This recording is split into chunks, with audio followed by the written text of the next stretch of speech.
Thank you for joining us today for the Search and Be Found, an overview of PPC webinar. My name is Allie, and I am the Ad Operations Manager at Envita. And my name is Elijah. I'm the Optimization Specialist at Envita. Envita is a digital marketing agency that is a leader in the multifamily vertical for over 10 years.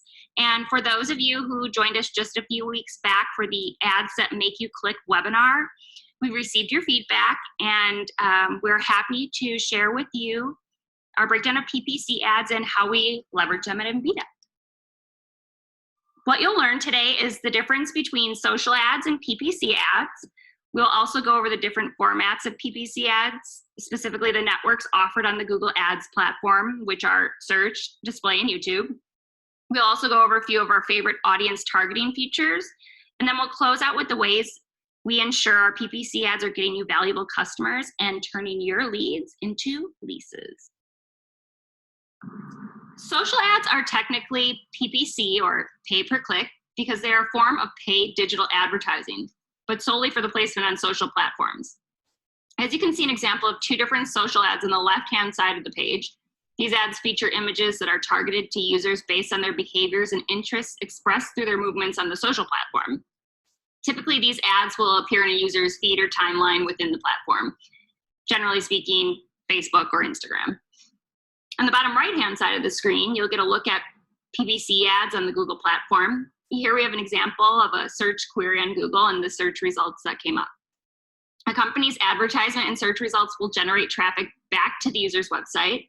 And these ads are usually tied to certain keywords in a search engine or placed on websites with similar content to the products or services being offered in the ad. Rather than pay a standard fee to have the ad running, the company pays per click. That is, they pay each time someone clicks on the ad and goes to their website. PPC is effective because it is quick and easy to find potential new customers who are interested in the product or service at the time they are searching for it. Where they at, though? Where do search ads live? Search ads are placed in the links after you submit a query to Google. Search campaigns allow you to target specific segments of keyword-based searches to queries related to what you offer. On the right-hand side, you'll see a combination of paid and organic results. The top portion is where the ads live. The middle portion is where the organic Google Map listings are. And then finally underneath, there are your typical high-ranking organic search results. A paid search campaign alongside an organic listing can drive up to 89% incremental volume. Incrementality is the measurement of lift that advertising spend pushes to the conversion rate. Here are a few examples of the various ads and their ad extensions that we have for our clients. The neighborhood, contact us, photos, and floor plans blue text that you see in the first ad example are site links. These direct users to specific pages on a website. On the bottom right-hand portion, you'll see what are known as lead form extensions. And these are extensions that allow you to capture leads directly from Google search. These are charged to an advertiser at the same rate as a standard click. The structure of a Google Ads account is fairly simple. In your account, you have campaign at the top level, followed by ad groups, which consist of keywords. And in each ad group, you have, as per Google's best practice, 3 text ads. A side note is that within each of your campaigns, it's recommended to have 4 to 6 ad groups. And within each one of your ad groups, it's recommended to have 5 to 10 keywords. To ensure that the keywords reach their marketing objectives, there are various match types. 4 main types used in Google search are broad match modifier, that one's the best one, phrase match, and exact match. These match types determine the level of specificity that you want in determining when a keyword will trigger an ad for your campaign. Not only is it vital to keep a consistent online presence through paid search, but it's also important to do some level of proactive outreach with display targeting. Display ads are a helpful supplement to your branding initiatives and are also effective at pushing users to the bottom portion of the purchase funnel. Now, display campaign types don't directly capture intent like their search campaign counterparts, but they target people based on their behaviors. These are some examples of the display ad variants, which are actually called responsive display ads. These are ads that dynamically shift their size based on the available ad unit on the website's landing page. In addition to the use of the display content network, which consists of millions of websites that register with Google AdSense to show ads on free space on the websites, we're actually also able to purchase ad inventory on YouTube, which are video ads that are 6 seconds, 15, or 30 seconds in length. And usually those ads can be more in length, but that's usually the commonly used video lengths. Two types of ads that are commonly used, like the TrueView in-stream ads, which are the ones that you see before the length of a video, as well as TrueView in Discovery ads, which show on the top right-hand portion of the YouTube watch page. And these also show on the top page of YouTube search results. Ad inventory on YouTube is commonly charged on a cost per view basis, which averages around 15 cents per view. Other forms of bidding are CPM, or cost per thousand impressions, which can vary in their final cost. The benefit of YouTube is that it delivers a lower cost per click or engagement, like Google Display, and you're only charged when an advertiser actually views the ad, hence the TrueView name. Here is one of the YouTube ad types, TrueView for Reach, which are charged on a CPM basis and allow you to garner the highest amount of impressions for your given budget. Now, this is the most common type of ad format, TrueView in-stream, which shows ads before or after YouTube videos. The sweet spot as far as video length is concerned is usually around the 15 to 30 second mark. And these types are skippable ads. As noted before, TrueView Discovery ads show your video ad alongside video content on the watch page or in YouTube search results. These are an effective supplement to drive users directly to a website landing page, as well as giving the user the option to directly engage with the video content. Below, you'll see an example of a TrueView in Discovery ad for Apartment Scottsdale in the YouTube search results. The TrueView for Action campaign types are usually more bottom funnel focused, which are optimized to get the user to visit a website and fill out a form, make a purchase, or contact your business. This campaign type is usually charged on a CPA basis and usually averages around $7 to $8 per CPA. And non-skippable ads are used more frequently by larger advertisers and are available through initial reserve buys by contacting a Google rep, which is basically a straight media buy. And I'm sure this is a video ad type that you're most familiar with.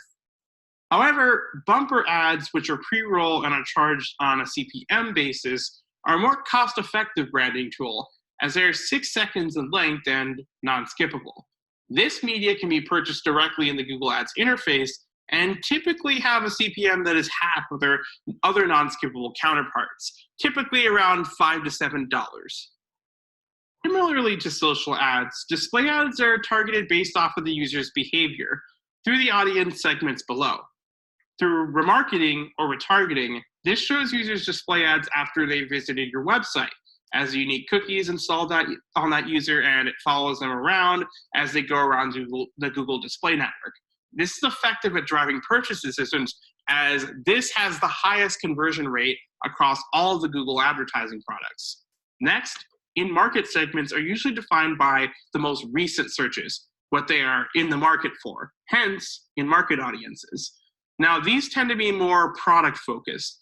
As an example of this would be real estate, residential properties for rent, / apartments for rent, / unfurnished apartments. Now, since the purchase cycle seems to be much shorter than their affinity audience counterparts, this would be effective in piquing interest in users that are in the middle portion of the purchase cycle.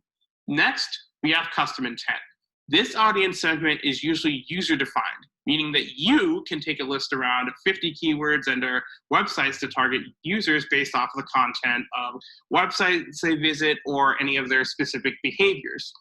This audience type is usually less broad in nature, but it's pretty effective, especially if you're trying to target a segment that isn't normally covered by the in-market or affinity audience counterparts. And to interpret results, we use a variety of tracking solutions, which consist of using website conversion actions through the Facebook Pixel or Google Ads conversion tracking. And this is used to track leads that come from clicks to an ad on the website's landing page. Next, we also use phone call conversion actions. Now, these are native to the Google Ads user interface, and these are also used to track phone calls on your website's landing page.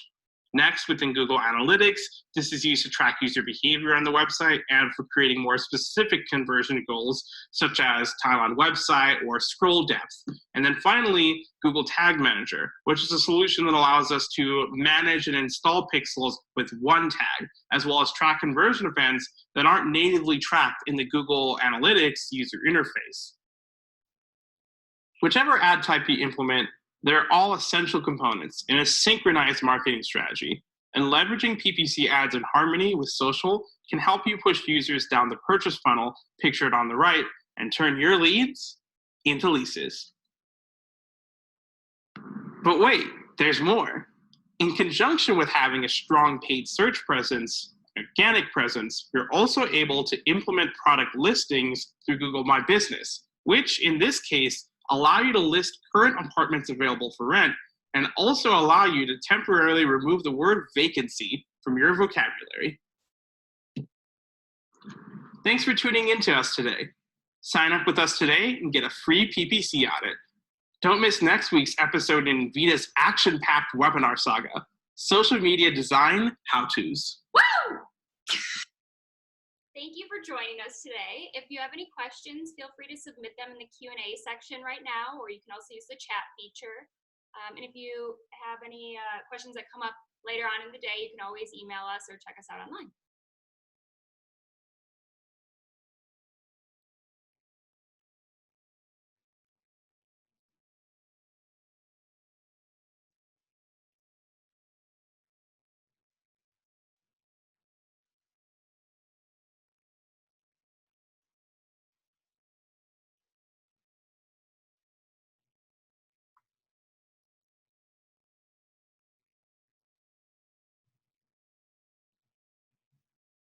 All right, we'll give just a few more moments to submit questions. We haven't had any come through yet.